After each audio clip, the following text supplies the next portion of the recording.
I haven't told anyone this story. Not my wife, not my parents, not the police who interrogated me for 6 hours after what happened. But if I didn't get it out of me, I think it'll rot my brain from the inside out.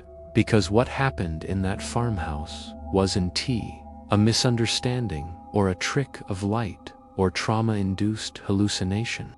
It was real, and something followed me back, and I see it in the mirror sometimes, grinning just behind my reflection, like it's wearing my skin, waiting for me to stop pretending nothing ever happened. But I'm getting ahead of myself. Let me start from the beginning. It was supposed to be a casual trip to rural Pennsylvania to help my friend Nate renovate a 200-year-old farmhouse he'd inherited from a dead uncle.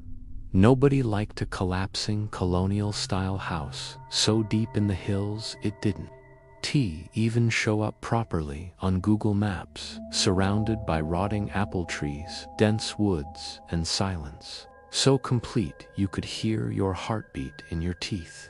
I didn't even want to go, but Nate begged, said weird stuff had been happening, like tools vanishing, claw marks on the inside of the attic door, and a cold spot in the hallway that made him nauseous. And since I owed him a favor, I said yes, loaded up my truck, and drove 6 hours to nowhere. The second I stepped inside, I regretted it. The house was wrong, not just old, but wrong. Like its proportions didn't obey real architecture.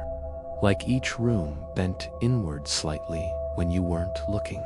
And the air smelled like moldy wood and something faintly metallic, like blood on old coins. Nate was acting weird to Junpei, talking to himself, obsessing over old papers he'd found in the cellar, whispering about cycles and an opening window and birthdays that repeat. That night, as we sat in the living room drinking, he told me he didn't think the house was haunted, but rather that it was remembering us, like it was learning, copying. Growing more aware the longer we stayed, then he showed me something I wish I could forget. A Polaroid photo, he said, he'd taken in the attic, which showed him standing beside a figure with no face, just stretched skin where the features should have been. And what was worse, Nate said he took the picture alone. I wanted to leave right then, but he begged me to help him board up the cellar first, because that's where it comes from. We never got the chance. That night, I woke up around 2:30 a.m. to the sound of nails being pulled from wood. Not hammered, pulled. I crept downstairs and saw the basement door open and Nate standing barefoot at the top, whispering something in a low voice to someone I couldn't see.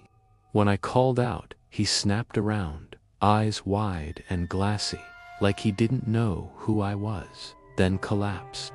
I dragged him back to the couch, but he kept repeating one phrase all night. Dante, let it learn your name. The next morning, the house had changed. Literally, the hallway had 5 doors instead of 3. The windows no longer showed the orchard, just endless trees in every direction, as if we'd been swallowed by forest. Our phones stopped working. Nate stopped eating. He said it had gotten inside him, that it was using his voice when he wasn't awake. I thought he was going mad until I heard it myself, heard him calling my name from upstairs while he was sitting next to me. We ran into the woods for what felt like hours, but the house was always just ahead. Every direction led back to it. One night, I heard my mother's voice outside the window, calling me by my childhood nickname, sobbing, begging me to unlock the front door. She's been dead 5 years. The next morning, I found a note in my handwriting that I don't remember writing. Taped to the bathroom mirror, you opened the wrong door. Then Nate was gone, vanished. No struggle, no sound, just his boots left on the stairs and a smear of blood on the banister. I searched every inch of the house. The attic door was nailed shut from the inside. I tried breaking it down, but behind the wood, I could hear breathing, slow, thick, wet breathing, like lungs that hadn't been used in years. I snapped.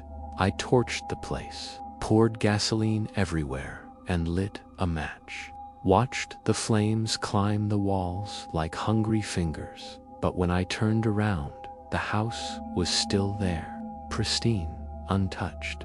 I was back in the kitchen, sunlight streaming in, fresh coffee on the stove, and Nate sitting at the table, smiling like he never left, saying, "You almost figured it out that time." That's when I realized Di wasn't me anymore. My hands looked normal, but they moved like a puppet's. My voice echoed strangely. My reflection in the window blinked wrong, like it was on a delay. I don't know how long I was gone, 3 days outside, but inside felt like weeks. When I finally woke up on the side of the road 10 miles from the property, shivering and filthy, I had scratches all over my chest that spelled something I can't bring myself to say out loud, and my phone was filled with hundreds of photos. I, Dan T., remember taking all of the same room from different angles, with something dark in the corner getting closer each time. I burned the SIM card. I never told anyone what really happened, but lately, I hear Nate's voice in my apartment at night. I find dirt under my fingernails I can't explain, and the house I see it sometimes in my dreams, but it's different now. It looks like my building, my hallway, my front door. And last night, when I looked out my peephole at 3:33 a.m., I saw my own face staring back, and it smiled.